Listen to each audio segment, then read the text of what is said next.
Hi guys, this is Patrick. Dito po ako para share sa inyo yung nabili kong Metro Magazine Beanie Cover Special.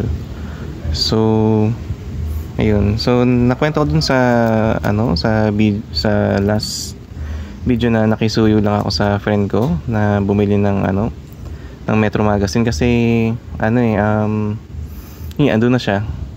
Tsaka ayun. Tsaka tawag dito. At least less hassle na kasi kumbaga pumila pa siya ganyan. So ayun, nagpapasalamat ako sa kanya ng marami. So ayun, so kaya naman mo kung sino ka. So ayun, so ayun na, open natin. So hindi ko lang share kung available to sa mga ibang shop or sa kailangan sa ABS-CBN ka talaga bibili. Kasi sa National parang wala ako nakitang ganito eh. Ang meron lang sa National yung Vogue, yung nagawa na natin ng video nung nakaraan. So search lang sa profile ko kung gusto nyo makita yung review natin to.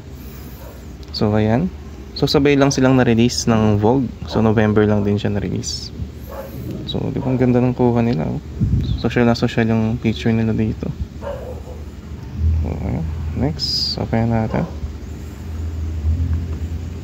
So itong Metro, hindi ko lang sure kung same sila ng Vogue, yung more on fashion ba siya or ano. Actually first time ko lang din bumili ng Metro. Ayan. Ang dati ko binibili dating magazine K-Zone eh. So hanggang yung K-Zone ko meron pa rin naman. So ayun, kung gusto niyo magawa ko ng video about K-Zone, review natin kada issue, mag-comment na lang kayo sa comment section. So ayan.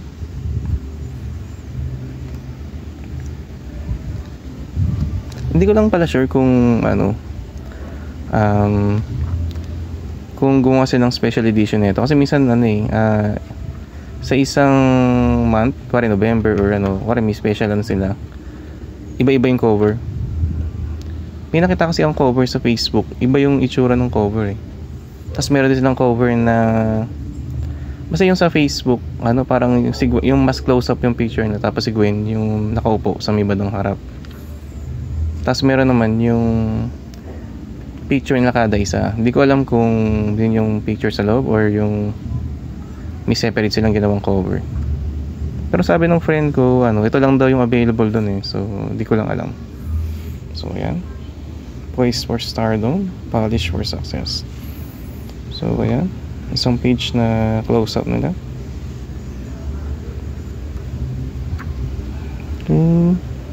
The road to stardom. OPM powerhouse, fashion forward phenom. Ito yung nakikita ko sa cover. So tingnan natin kung malapit natin. So ito yun. Ito yung nakita ko na. So baka lang yun, edited lang siguro, pang promotional lang. Okay. So, marami ko comment mo nga daw ang gwapo daw ni Gwen dito kasi parang panlalaki yung pormahan niya. So ayan, si Maloy ngayon, si Maloy tsaka si Mika parang may nagkichismisan or something. Yung mga chika gano'n. Next, yung isang buong picture ni Colette.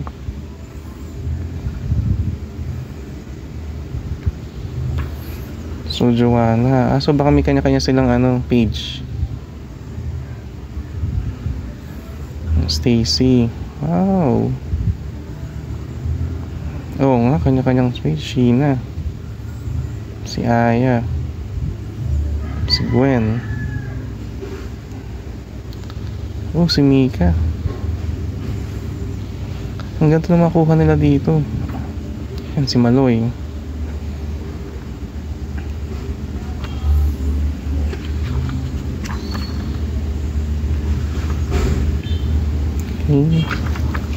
Ito, kung nakapause sila sa maliit na So maganda lang dito sa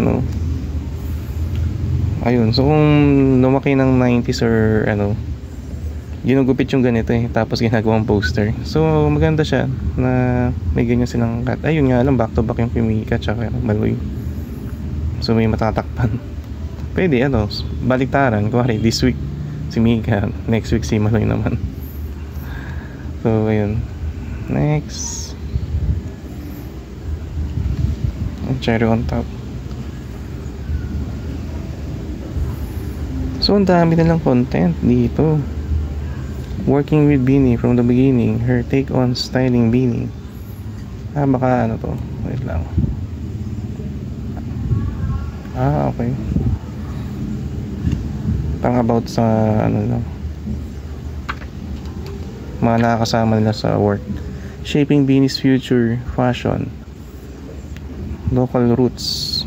So ang dami talaga yun, as in parang Beanie special lang talaga siya. So ito parang puro mga ano siya, brands. So parang ano nga rin siya, parang Vogue, about fashion, tsaka parang luxury brand, ganun. So ayun, so maganda siya, marami siyang content, tas ang laki ng mga picture niya. So ayun, pagkakalam ko kasi ang Metro under ABS-CBN, kumbaga sila may-ari na ito. So kung gagawa sila ng mga content ng Beanie, madali lang kasi sa ABS-CBN din naman ng Beanie. So ayun, so yun lang guys. Kung gusto nyo naman tong content na to, pa-subscribe na lang, pa-like and pa-share na lang sa mga friends nyo para makapagawa pa tayo ng maraming Beanie content. So yun lang guys, maraming salamat.